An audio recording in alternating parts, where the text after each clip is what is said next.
Assalamualaikum warahmatullahi wabarakatuh. Halo semuanya, selamat pagi.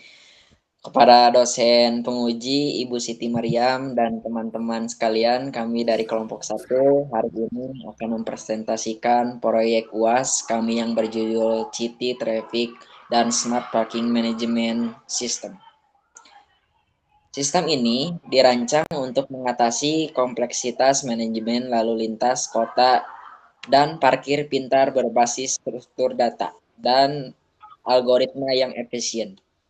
Di sini, kami tidak memakai library instan untuk struktur datanya, melainkan mengimplementasikannya dari dasar menggunakan Python mendapatkan kontrol penuh atas performa sistem.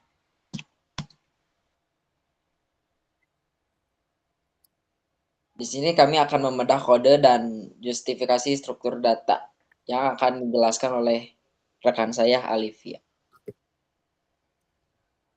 Baik, terima kasih atas kesempatannya.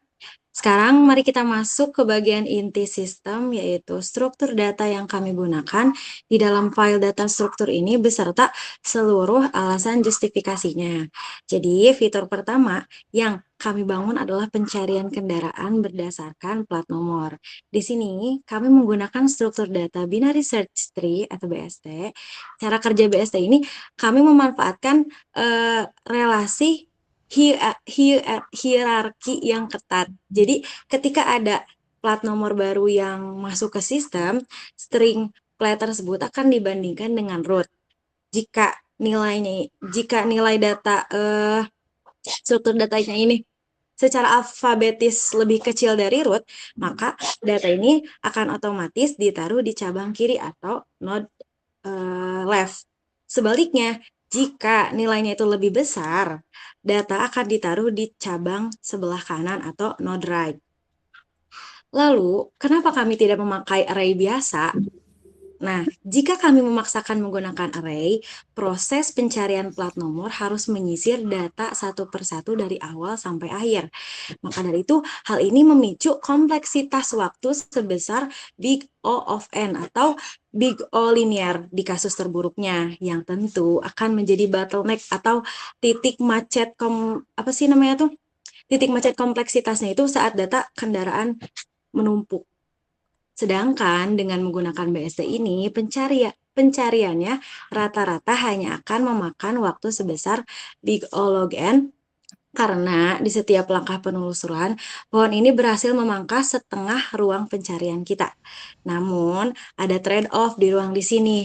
Jadi, struktur BST ini membutuhkan memori ekstra untuk menyimpan pointer left dan right pada setiap node-nya. Cukup. Untuk selanjutnya akan dijelaskan oleh rekan saya, Pandu. Selanjutnya untuk sistem antrian parkir, kami menerapkan priority queue. Kenapa tidak menggunakan queue biasa? Di dunia nyata tuh kendaraan darurat seperti ambulan atau kendaraan VIP harus diprioritaskan. Jika menggunakan queue biasa atau FIFO, ambulan harus mengantri di belakang mobil biasa.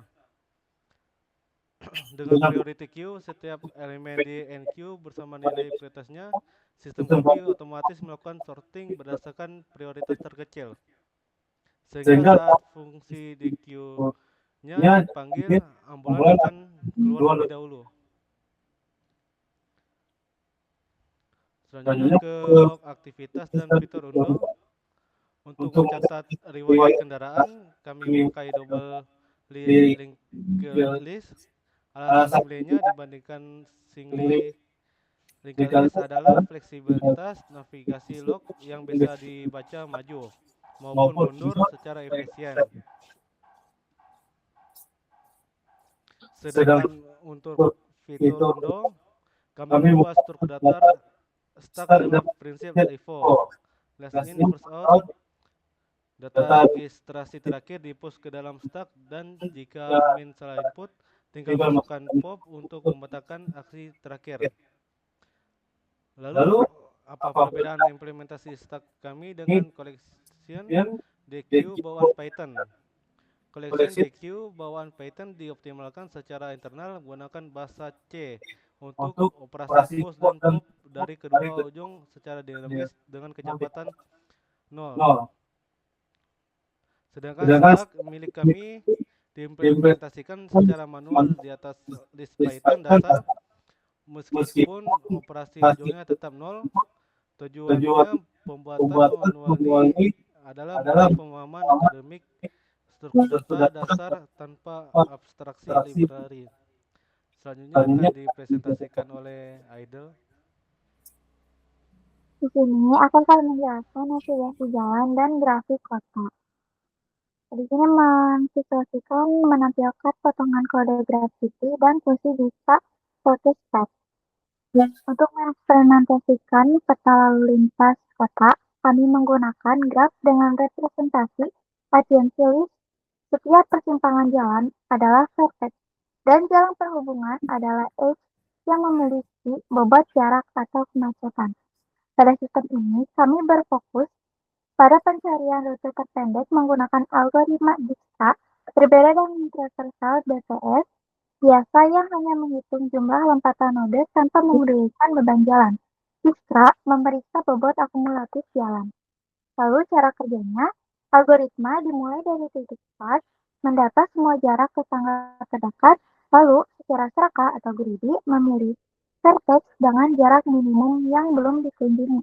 Jarak diperbarui secara dinamis atau proses relaksasi hingga mencapai titik N. Jalur terbaik kemudian dilacak mundur menggunakan kamus Precious untuk menghasilkan rute terpendek yang utuh. Lalu selanjutnya akan menjelaskan analisis algoritma sorting atau SORTI. Di sistem ini, kami menguji dua algoritma pengurut untuk menganalisis dua parkir kendaraan, yaitu bubble sort dan quicksort.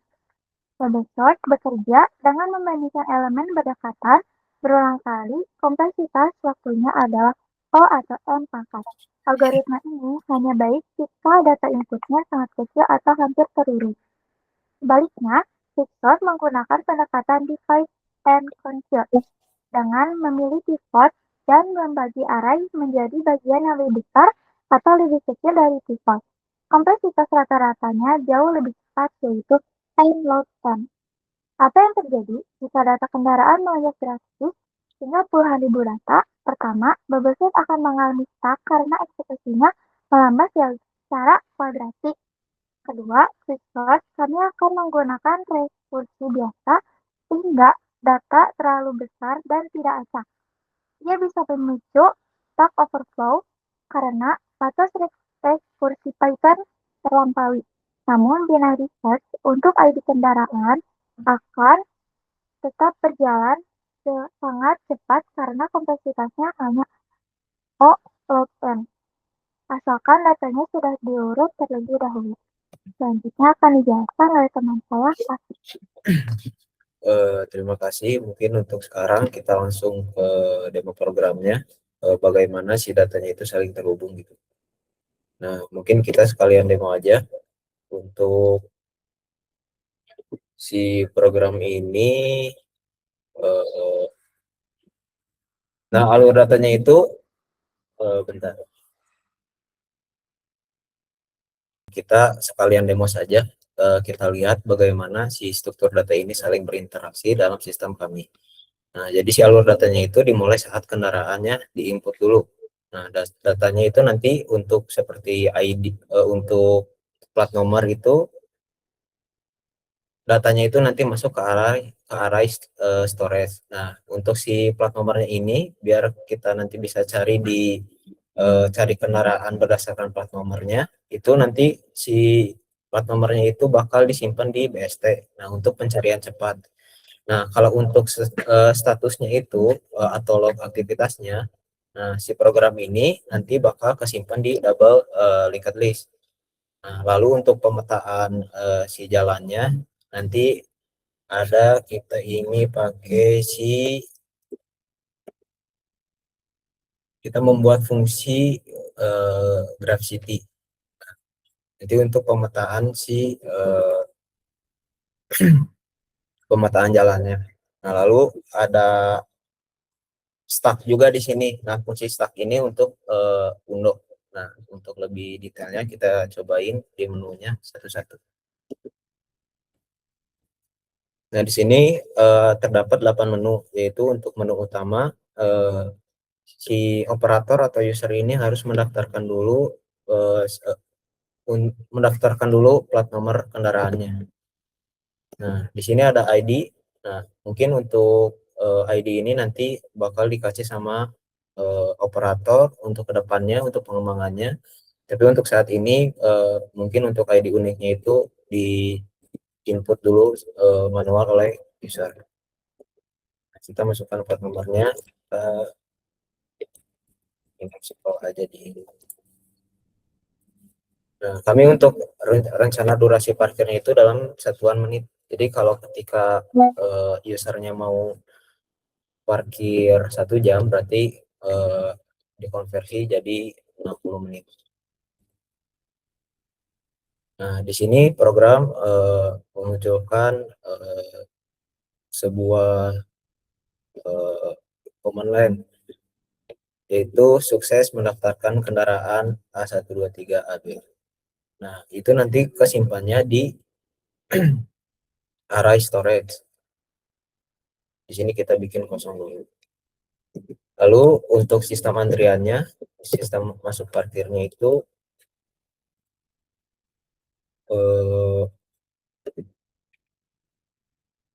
nah, di sini ada masuk antrian. Nah, untuk masuk antrian ini kita pakai si fungsi enqueue atau struktur data enqueue. Nah, fungsinya itu untuk menambahkan ke antrian. Misalnya kita pilih 1.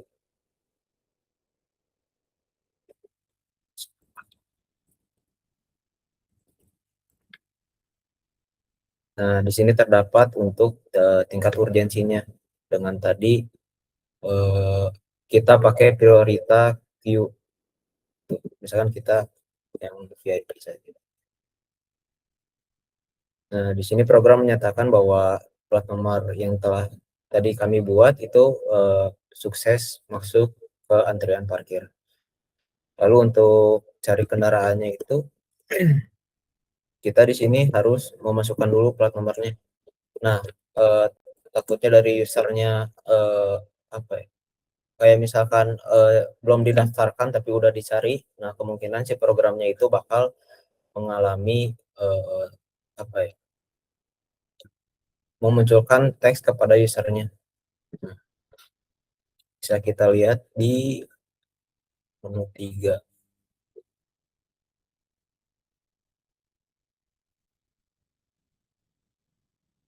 Nah, ini kalau ketika si plat nomornya itu terdaftar di program, tapi ketika si plat nomornya tidak terdaftar, maka program akan menjalankan atau menghasilkan data kendaraan dengan plat yang dimasukkan user itu tidak ditemukan jikalau belum didaftarkan.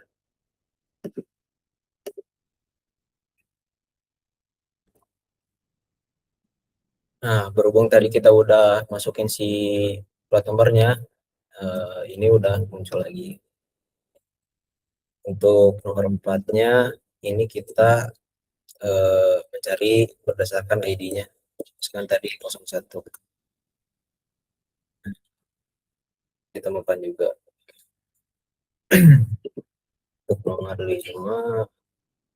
Nah, ini tadi kita pakai di algoritma bubble sort dan quick sort yang telah tadi Idle paparkan tentang quick sort dan bubble sort ini. Lalu ada tentang ini untuk navigasi jalan atau rute terpendek. Nah, misalkan kita untuk saat ini kami baru memasukkan titik-titik atau simpang-simpang yang ada di Bandung dulu. Ini kita pilih titik awalnya, lalu titik tujuannya misalkan ke simpang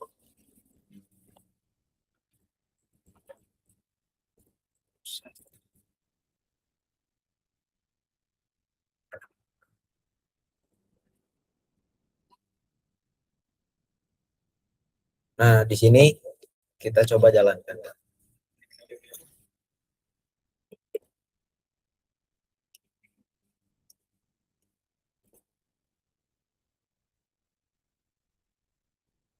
Ada yang tipe, maaf,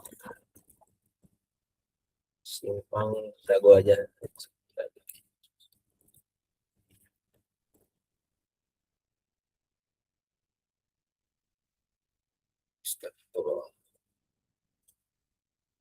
Kita input dulu ya teman-teman, maaf, simpang dago.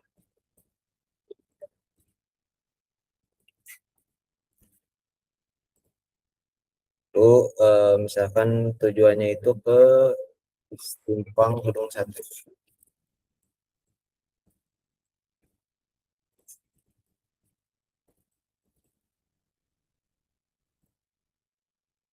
Nah, di sini kami juga sudah membuat city map atau eh, fungsi pada untuk memetakan si grafnya. Jadi kami udah memberikan bobot pada eh, tiap-tiap titik-titik pada simpang-simpang berikut. Nah, mungkin untuk ketujuhnya ini untuk melihat log aktivitas dan unduh yang telah tadi Pandu paparkan.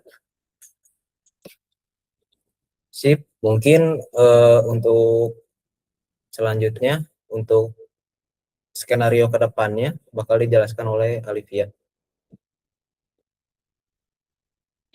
Oke, terima kasih. Saya akan melanjutkan penjelasan dari rekan saya. Nah, di sini saya ingin menyoroti nih aspek yang sangat kritis. Apakah ada skenario di mana sistem kami ini bisa gagal atau berjalan tidak efisien? Jawabannya ya ada gitu. Jika data plat nomor kendaraan dimasukkan secara berurutan sejak awal, misal nih ya, dari plat A1, A2, lalu A3, maka struktur BST ini kami akan mengalami masalah gitu. Karena pohon biner ini akan menjadi tidak seimbang atau skewed, jadi kayak condong gitu. Nah, sehingga membentuk garis lurus tunggal ke bawah yang mirip dengan linked list. Akibatnya, performa pencarian sistem akan drop drastis dari yang semulanya sangat cepat gitu ya di tingkat big O log n, merosot menjadi pencarian linear biasa sebesar big O n ini. Lalu tentang solusi masa depannya nih, tentunya kami sudah menyiapkan rencana mitigasinya. Sebagai solusi di masa depan, struktur BST ini konvensional harus ditingkatkan menjadi self balancing tree seperti AVL tree atau red black tree yang memiliki kemampuan untuk melakukan penyeimbangan tinggi pohon secara otomatis.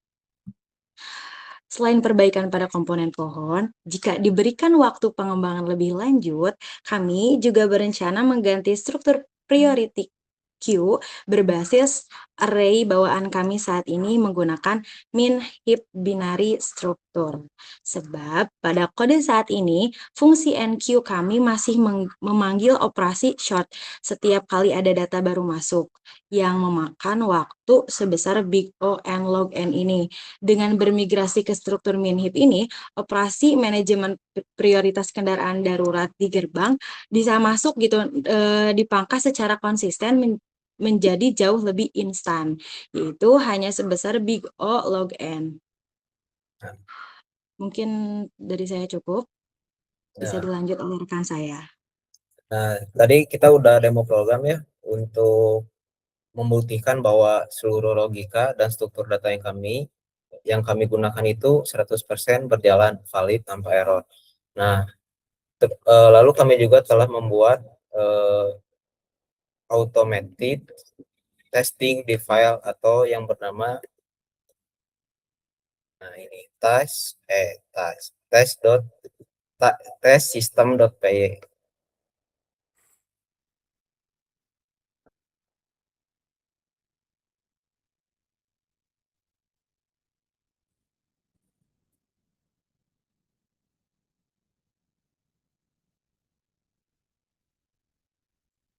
Mungkin untuk mempersingkat waktu karena jaringannya terganggu, boleh langsung ditutup saja oleh Raffi. Oke, kesimpulannya jadi pemilihan struktur data yang tepat sangat krusial dalam membangun sistem berskala kota pintar ini. Kombinasi PFP, Grab dan Dijkstra dan Stack terbukti mampu menyelesaikan masalah pencarian, rute terpendek, dan manajemen log secara optimal. Sekian mungkin presentasi dari kelompok 1. Mohon maaf jika ada kekurangan. Kami siap menerima pertanyaan apapun dan masukan dari dosen penguji Ibu Riam. Terima kasih. Maafkan kalau ada salah kata Ibu. Assalamualaikum warahmatullahi wabarakatuh.